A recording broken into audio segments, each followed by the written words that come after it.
Uh, do you think you should have had a penalty there at the end Yeah, with Danny Ings? I thought we had a decent show for one. Yeah, there's certainly contact from Allison on Danny Ings, and if you follow it past that for a second or two, there's a two-hand shove on Ollie Watkins as well. We thought that certainly deserved the referee and VAR to take a more closer look.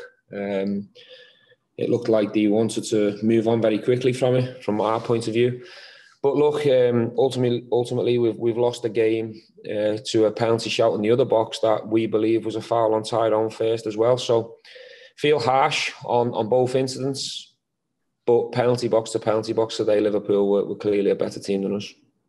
Is that the frustration that you perhaps didn't show a bit more going forward, or a bit sooner, perhaps? Well, look, we tried to get the balance right, and I thought we'd done an extremely good job to contain Liverpool for large periods of the game. I think you can be too gung-ho against these type of teams too early, and you can be hit for a scoreline that doesn't help anyone, especially at this time, so early into the job. So the plan was to try and take it to the latter stages and then throw more players at it from the side, the likes of Danny Ings and Buendia, and get more of our attacking players on the pitch. But we'll certainly analyse it moving forward, and I'll certainly look at myself as to whether I should have done that earlier.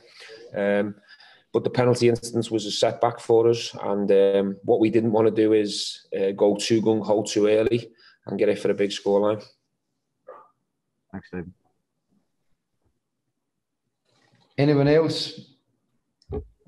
Ashley, on you go, please. Hi, Stephen. Hello. I thought he was excellent today. And was he disappointed with that penalty shout? Did he feel hard done by there? Yeah, we do. We've analysed the incident after the game, and there's a foul on Tyrone before.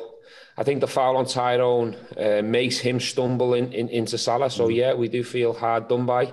But it is what it is. We have to accept it. We have to move forward, and we have to react and try and bounce back against Norwich. I thought defensively we were very sound for the majority of the game. And to lose it to a penalty is going to be a bit harsh, but you could still see clearly that Liverpool are a level above at times. We need to keep the ball better for longer periods. And, moving forward, hopefully I can throw more ambitious players on when we're playing this level of opposition and be a bit more bold and ambitious. That's the plan once we get to a level when we can do that. Yeah. Was Nakamba tactical to bring off, or did he pick up a slight niggle? A bit of both. He's obviously on a yellow card, so we felt like he couldn't be as aggressive as we would like him. He's been superb for us so far, but he's been snapping into tackles and into the press. What we didn't want to do was go to 10 men. He was a little bit on a tightrope. He'd also made another foul after the yellow card, and we felt like we weren't playing enough football as well. So it was probably a combination of the two or three different things, to be honest. I thought Morgan was really good when he come on, and I thought Dougie, in terms of the football we played, was around the best bits that we did put together. Just one away from the game, mate. It's nice to see Trezeguet back on the bench. Just how hard does he work to get himself here now? Ironic at the place where he did his knee, but how's he been behind the scenes? Listen, he's happy. He's in a decent place. Obviously disappointed that the team haven't got a result like all of us, but he got injured here 8 months ago, and we felt it was really important that he could come back to this stadium and really be involved with the team today. He's obviously worked extremely hard before we've come in the door, and in the last 4 weeks we've seen a real professional player who wants to do more and go above and beyond to get back to the level he was at prior to the injury. So we'll keep trying to build his fitness up. He needs games, he needs training, and it'll take time before that level comes back, but we obviously wanted to reward him for all our hard work today. Guys, we'll go Richard, Carol and Dominic, please, and then after that we'll take some questions for the Mondays. So Richard, if you're ready, on you go, please.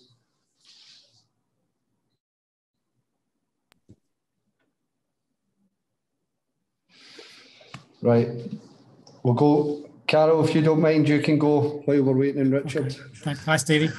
Hello.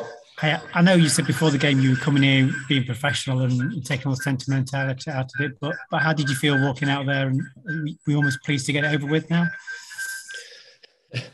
Listen, when you take a job in the Premier League, you have to understand that you're going to have these days, and I understand there's a lot of emotion around it for myself and my family. I had to accept that and try and deal with it in the best possible way I could. I tried to do that. Tried to focus on Aston Villa and make sure that was the priority.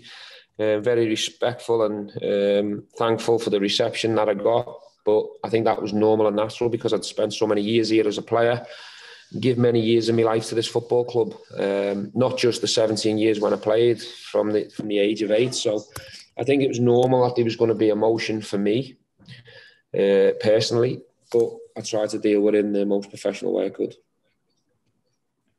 Thank you. Dom, on you go, please, if you can. Yeah, Stephen.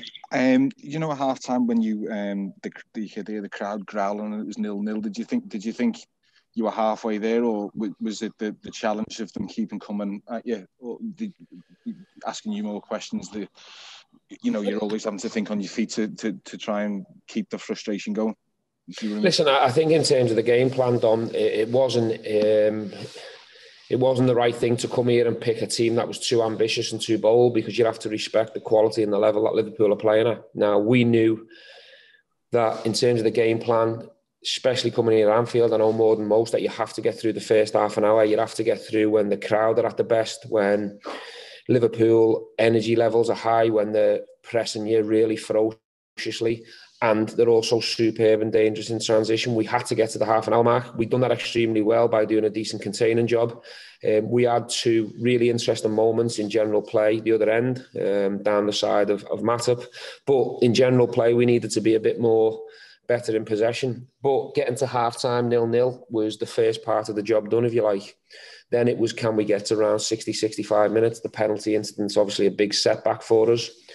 But even still, we wanted Liverpool to become nervous, to take more risks, and then take it into the latter stages where we could throw more ambition at it and players that are a bit more creative and dangerous. And that's what we tried to do.